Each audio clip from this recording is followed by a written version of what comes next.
75 MLA और 128 उनकी विधवा 68,800 रुपए प्रति महीना पेंशन ले रही है। ना उनने अपनी पेंशन के लिए कभी हड़ताल करी, ना कभी धरना दिया, ना कभी उन्होंने कोई प्रदर्शन किया, कुछ नहीं है। वहां बैठे बैठे क्या आप लोगों ने उनको पेंशन लेने के लिए वहां भेजा था क्या? पेंशन के लिए तो नहीं भेजा ना, किसी ने पेंशन के लिए अपना एमएलए नहीं भेजा। वो इसलिए भेजा था कि तू वहां संसद में बैठ और हमारी जो दुख तकलीफ है उसको लोगों के सामने उठा, सरकार के सामने उठा और हमारी सहूलियतें दे। इस पेंशन के अतिरिक्त इसमें काम कौन चलता उनका? इसके साथ साथ प्रत्येक जो रिटायर्ड एमएलए है, यानी एक बार शपथ ले लो चाहे अगर अगला ही दिन विधानसभा भंग हो जाओ, उसके बावजूद भी उसकी पेंशन पक्की।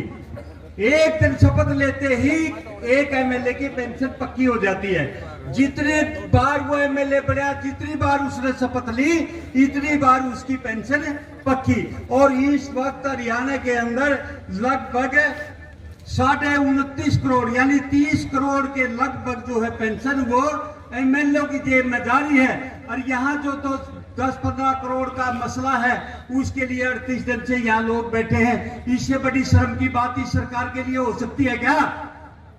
अरे इससे बड़ी शर्म की बात है क्या कि ये जो महिला शक्ति है अपना काम छोड़े, ये बुजुर्ग जो 80-80, 90-90 साल के यहाँ बैठे हैं और वो वहाँ एसी कमरों में बैठे हुए 30 करोड़ लगभग 30 करोड़ का चूना इस हरियाणा को लगा रहे हैं।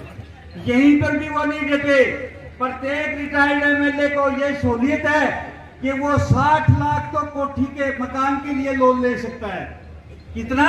60 लाख। और 20 लाख कार के लिए लोन ले सकता है। उसके बाद उसकी मर्जी है वो भरेगा या ना भरेगा। और अभी बात क्वांटिटी, हमारे पर के पेंशनर हैं उन्हें हर साल अपने जो आय व्यय का विवरण है वो भेजना पड़ता है। लेकिन ये महाशय जो इतना कुछ लूट के खा गए आपके खून को, इनको कोई भी टैक्स वगैरह कुछ नहीं, सारा कुछ इनका फ्री होता है।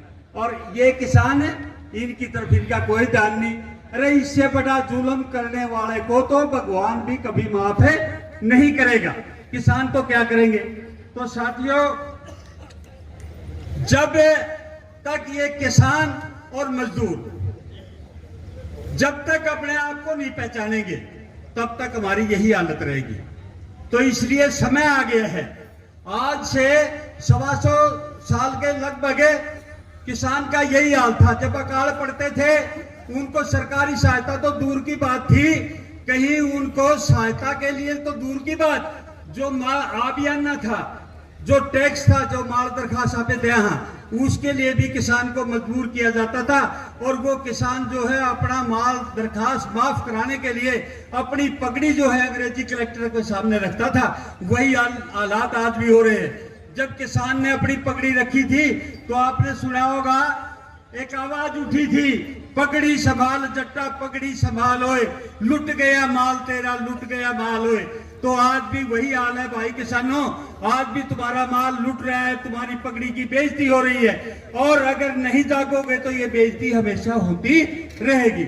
इसलिए मेरा तो जितना भी मजदूर किसान यहाँ बैठा है, एक बात और बड़ी खतरनाक हो रही है। कहते ये तो जाटा धरना है। आमतौर पर बातें चलती है कि भाई ये तो जाटा धरना है, जाट मुआवजा मांगे हैं। जाट किसानी नहीं करता।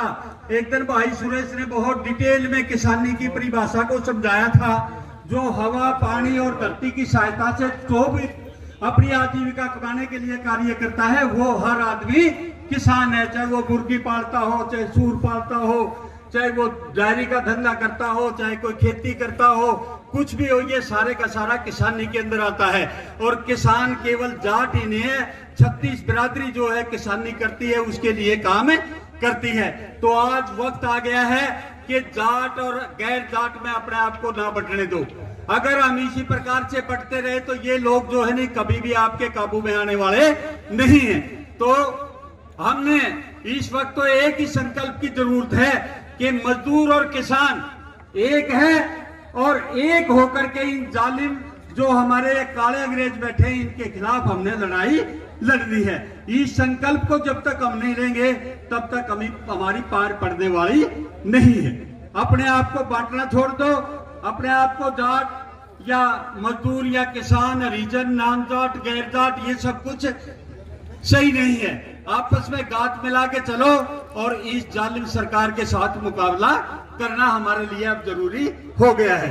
तो मैं बहुत ज्यादा ना कहते हुए सभी जो खाप के हमारे विभिन्न खापों से आए हैं और इतनी बड़ी शक्ति में हमारी मातृशक्ति हमारे बीच में आई है, और ये हमारे जो गायक कलाकार हैं, विशेषकर हमारे जो सोनू भैया हैं, ये इसके यूट्यूब के माध्यम से जो आपके धरने की एक एक बात को एक एक आदमी तक पहुंचाने का प्रयास कर रहे हैं, और धरने पर बैठे जो अनशन पर हमारे साथी बैठे हैं, उन सब के लिए बहुत बहुत शुभकामनाओं के साथ आपका निरंतर धरने के ऊपर संख्या बढ़ाना और इतनी गर्मजोशी के अंदर धरने को कामयाब बनाना, इन सब के लिए आपका, सभी खापों का और सभी पार्टियों का, सभी उपस्थित सज्जनों का हृदय की गहराइयों से पूरी खाप की तरफ से मैं आपका बहुत बहुत स्वागत करता हूं।